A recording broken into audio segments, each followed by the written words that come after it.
जीवन बगिया ऐसी उलझी, फूल उगे कम, कांटे ज्यादा, सिमटा जीवन डूबी सांसें। आना है तो अब भी आजा। आज के अध्याय में जानेंगे कि आत्मा की प्रकार, आत्मा की कितने रूप होते हैं, क्या अवस्थाएं होती हैं। सूर्य आदि देवताओं की से 7 अवस्थाओं द्वारा मन, बुद्धि, चित्त, अहंकार और इस 10 इंद्रियों, इन 14 कारणों द्वारा जिस अवस्था में आत्मा शब्द, स्पर्श आदि स्थूल विषय को ग्रहण करती है, उसे आत्मा कहते हैं। शब्द आदि स्थूल विषय न होने पर भी जागृत अवस्था की शेष रह गई वासना के कारण मन, बुद्धि और 14 कारणों द्वारा शब्द आदि वासना में विषयों को जीव ग्रहण करता है। उस अवस्था को आत्मा की सोपन अवस्था कहा जाता है। मनुष्य की चेतना की 4 अवस्थाएं हैं। जागृत से उन पर विचार प्रारंभ करते हैं। ऋषि ने कहा है कि इंद्रियों और मन के द्वारा चारों ओर फैले हुए सूर्य आदि देवताओं के प्रति जो संवेदनशील की अवस्था है वो है जागृत है। सूर्य आदि देवताओं की साथियों के द्वारा मन, बुद्धि, चित्त, अहंकार और 10 इंद्रियों के द्वारा जिस अवस्था में आत्मा शब्द, स्पर्श आदि स्थूल विषय को ग्रहण करती है, उसे आत्मा की जागृत अवस्था कहते हैं।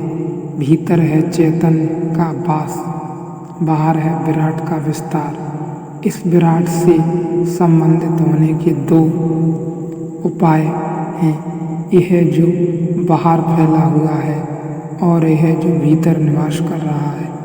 इन दोनों के मिलन की दो यात्राएं हैं।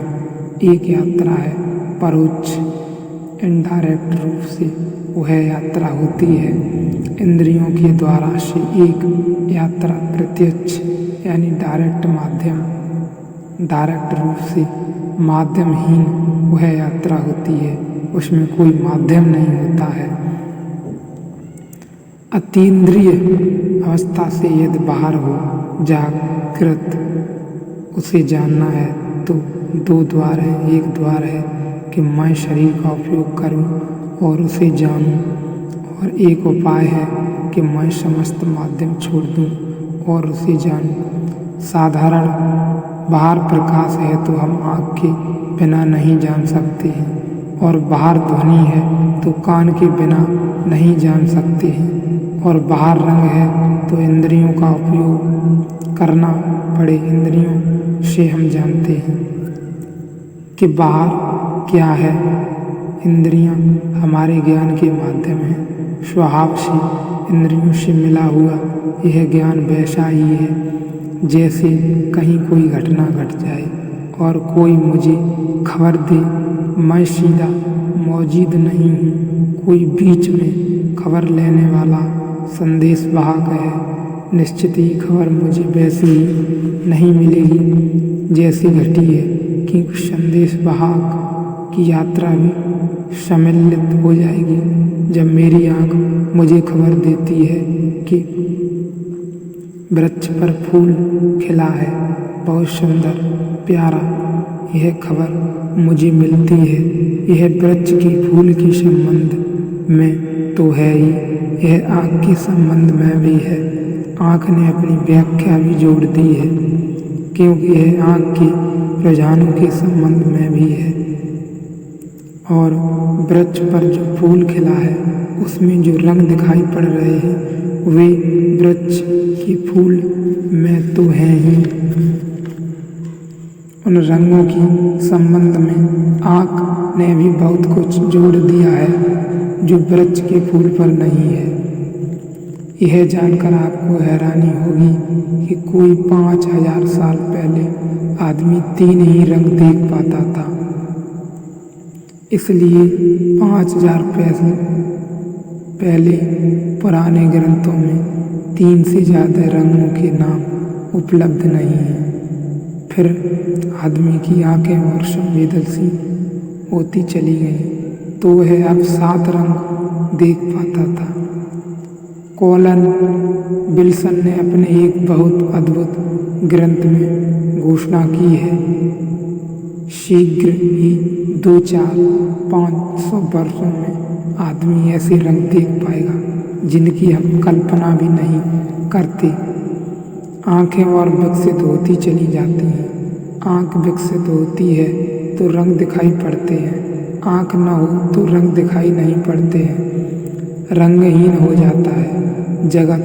जो आदमी अंधा ही पैदा हुआ उसे रंग का कोई बोध ही न होता हो। जो आदमी बहरा पैदा हुआ उसे ध्वनि का कोई जगत नहीं होता।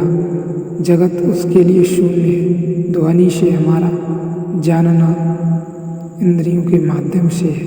फिर इंद्रियां हमें जो खबर देती हैं वही मानने के लिए हम मजबूर हैं, क्योंकि हमारे पास और खबर पाने का कोई उपाय नहीं।